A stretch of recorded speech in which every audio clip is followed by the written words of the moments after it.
Il arrive au club, il dit « Ok, je prends cette équipe, ne sont pas dans mes plans Ronaldinho, Deco et Samuel Eto'o. » Non seulement il se trompe, et il se trompe profondément. Mais déjà, bon, vous connaissez ce business de la presse, les télévisions, il y a souvent des enfants qui sont beaux, d'autres qui le sont moins. Et moi, j'ai toujours été l'enfant qui était moins beau. Et c'était mon rôle, mais seulement j'avais un rôle très important dans le vestiaire où je pouvais tout dire à n'importe qui en le regardant dans les yeux. J'ai une blessure au ménisque, je prends 7 mois et je décide d'aller faire ma rééducation dans ma maison à Majorque. C'était une erreur parce qu'à ce moment-là, il n'y avait plus le dialogue. Et quand vous avez un vestiaire comme celui du Barça avec des grands joueurs qui ne peuvent pas se parler, il y a un souci. Parce que la force du Barça, c'est que c'était un groupe de jeunes qui aimaient s'amuser ensemble. Quand on rentrait dans un stade, on voyait qu'il y avait une certaine complicité. On partageait plus que des entraînements, plus qu'un match de football. On se retrouvait pour dîner, on se retrouvait pour danser, on se retrouvait, on avait nos petits secrets. Et tout ça, quand je reviens, était mort. Était mort. Et comme j'aime souvent dire les vérités, et pour moi toute vérité est bonne à dire, évidemment, ce jour, Ronny se trompe parce que c'était le match, mon retour, c'était face à la Real Sociedad. Franck, qui me prend avant le match, il me dit « Est-ce que tu veux commencer ou tu vas attendre ?» Je lui ai dit « Franck, je préfère jouer les dernières 20 minutes en espérant que le Barça sera en train de gagner 3-0, voire 4. C'est plus facile pour quelqu'un qui a fait 7 mois sans jouer. » Mais malheureusement, ce n'était pas ça. Franck fait 3 remplacements et je suis toujours à l'échauffement. Et à un moment donné, je reviens vers le banc de touche et j'ai dit à Eusebio, on a fait 3 remplacements, dont je vais aller m'asseoir. Simple. Moi, je n'étais pas fâché. Je reviens, c'est mon premier match. Je savais que j'allais jouer à n'importe quel moment, je devais jouer. Et Franck, qui va en conférence de presse, et on lui pose une question, mais pourquoi Samuel n'a pas joué? Il dit, oh, moi je ne sais pas, mais je l'ai envoyé à l'échauffement et il n'a pas voulu. Mais pourtant, j'étais à l'échauffement et je suis revenu et il avait fait 3 remplacements. Et Ronny, qui ne parlait pratiquement jamais à la presse, ou quand il passait, c'était le sourire et il partait. Et il sort une petite phrase. Moi, à ce moment-là, je me dis, mais est-ce que ce mec est normal? Parce que si quelqu'un n'était pas exempt de tout reproche, c'était Ronny. Mais on l'aimait comme ça. Et on le savait. Mais moi, quand je parle souvent à Eden Hazard, je prends l'exemple sur Ronny. Je lui dis, Ronaldinho était le meilleur joueur au monde ou le meilleur joueur de tous les temps. Parce qu'il était incroyablement fort. Mais seulement un joueur qui ne s'entraîne pas tous les jours, au bout d'un moment donné, ça paye cash. Ça paye.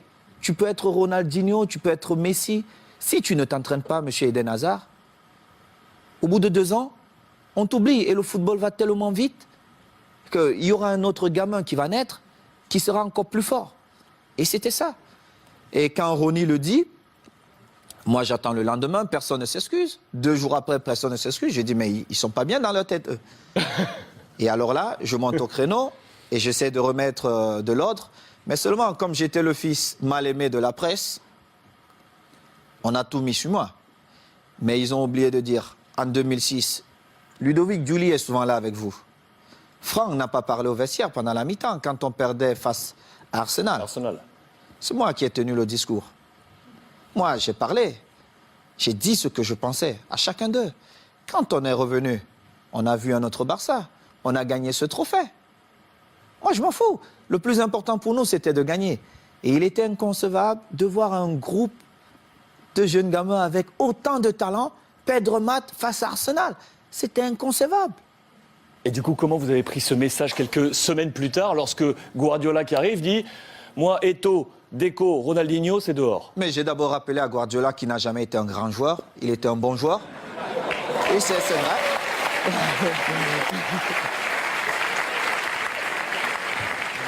Mais c'est vrai. Je le lui ai dit. Et j'ai rappelé au passage, si c'est le coach, lui, ce qui me le dit, je dis, ok, je ne peux rien dire.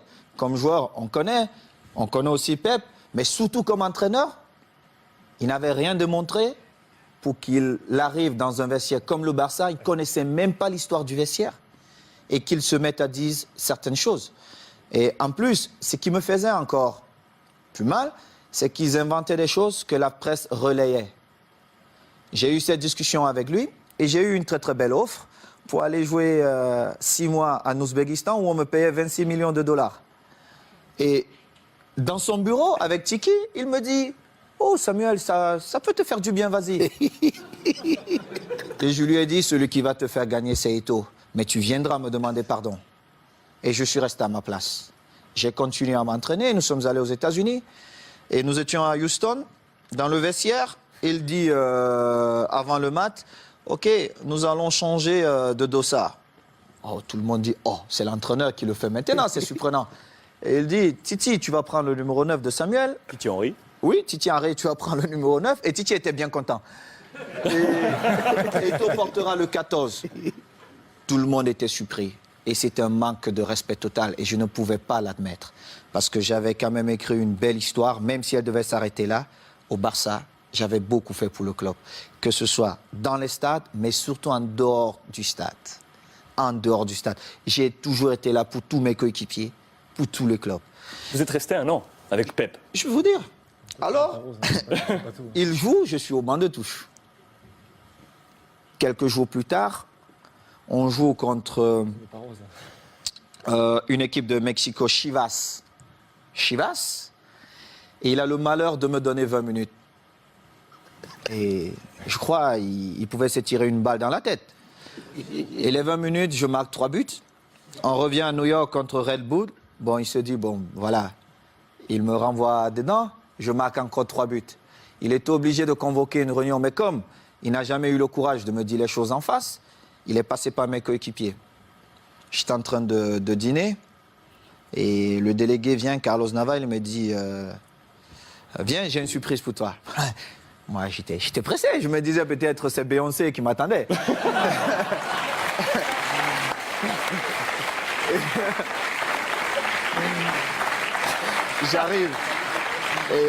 J'arrive dans cette suite et je vois Jorquera, Oleguer, non pas Oleguer, Puyol. Les jeunes du Barça. Léo, André, Xavi et surtout Victor, qui est l'un de mes meilleurs amis. Et Victor Valdés. Victor Valdés. Et je vois Pep qui est au fond. Et mon visage change. Parce que j'étais très agressif quand je voyais Pep. Mon visage change. Il n'a pas parlé. Alors, Makina, Xabi, il prend la parole, il me dit, bon, négro, comme on te l'a toujours dit, et on l'a manifesté, on veut que tu restes et il faut que tu trouves un terrain d'entente avec Pep. Et j'ai dit, moi, je ne parle pas à Pep. Il doit me présenter ses excuses parce qu'il m'a manqué le respect ouvertement à plusieurs reprises et je n'accepte pas ça. Moi, si vous ne me respectez pas, je ne vous respecte pas. C'est comme ça, la loi chez moi. J'ai souffert pour être là. Je respecte tout le monde, mais si vous ne me respectez pas, je ne vous respecte pas. Mais alors là, je fais le double, ou voire même le triple que ce que vous avez fait. Et Pep, il parle un peu en catalan, tout ça, il trouve un peu des phrases difficiles. Et on commence la saison. J'ai parlé 2 fois à Pep. 2 fois. Une fois, c'est parce qu'il me demandait d'aller parler à Yaya Touré qui ne voulait rien savoir de lui. Et une autre fois, c'est parce qu'il voulait me donner des leçons, comment un attaquant devait bouger. Je lui ai dit, mais Pep, tu as été milieu de terrain, tu n'as pas été un grand attaquant. Moi, je marque mes buts comment? Ce mouvement ne devait pas se faire comme ça. Et en plus, on était à l'entraînement. Et moi, j'ai fait un jeu sans ballon pour créer un espace pour Messi qui venait. Et en plus, Léo marque. Il me dit, non, il fallait faire. Je lui ai dit, mais toi, t'es pas normal, toi. En fin de saison, je marque, je crois, 35 buts. Et je marque le but qui nous permet de prendre l'avance face à Manchester à Rome. On se retrouve en finale de Ligue des Champions. Oui, en finale de Ligue des Champions. On se retrouve à la Corogne. Et à la Corogne, je marque 2 buts ce match. Et je devais partir jouer face au Togo avec les Lions. On a un dîner bien arrosé. Moi, je ne bois pas. Mais tout le monde s'est lâché un peu. Et il dit, oh, je vais porter un toast. Et puis voilà. Vraiment, il faut qu'on dise merci à Samuel parce que c'était une saison difficile pour lui, mais il a montré le grand joueur qu'il est. Tout ça. Un beau discours. C'est la première fois où j'ai fait confiance à Guardiola. Mais cela m'a coûté mon passeport pour l'Inter de Milan.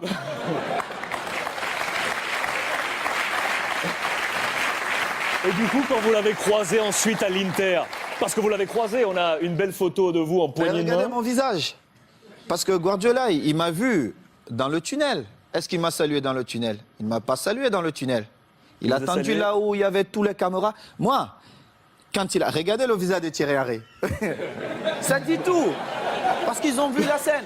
On était tous dans le tunnel.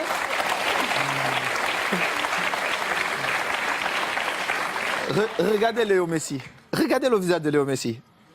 On était tous dans le tunnel. Il ne m'a pas salué. Il a attendu quand il y avait toutes les caméras pour venir me tendre la main. Évidemment, je ne pouvais pas refuser. Parce que le mal-aimé ou l'enfant détesté, on devait dire, ah, voilà, Samuel a encore fait des siennes. Mais seulement, les gens ne connaissent pas les dessous. Parce qu'il aurait bien pu me saluer dans le tunnel. Moi, j'ai eu des différences avec le code lors d'un match espagnol de Barcelone. Je ne sais pas si vous vous rappelez. à Majorque. Mais j'ai beaucoup d'estime pour le coach. Le Louis, football, c'est c'était ça. entraîneur de l'Espagnol. De l'Espagnol. Contre Majorque, Contre Majorque. vous Oui, êtes c'était envoyé un difficile. petit peu. C'était difficile pour le code, mais moi, je devais défendre Majorque et j'ai fait mon boulot. Et c'était pareil. Donc, c'est une histoire comme ça. Mais bon, après, on s'est retrouvés, Pep et moi, on a fait la paix. Et je suis content. Mais la vraie histoire, c'est celle-là. C'est que Pep, peut-être dans son envie de gagner, n'a pas respecté certaines choses dans le football. Et heureusement pour lui, j'ai marqué quand même 35 buts cette saison-là qui nous ont quand même permis de gagner. Chichi cette saison. Qui nous ont permis de gagner tous les titres qu'il a gagnés. Et il est bien content parce que c'était ses premiers trophées. Saison où le Ballon d'Or arrive dans les mains de Léo Messi. Mérité. Vous êtes 10e de ce classement Ballon d'Or cette Je saison. ne regardais même pas ça. Mais Léo l'a bien mérité.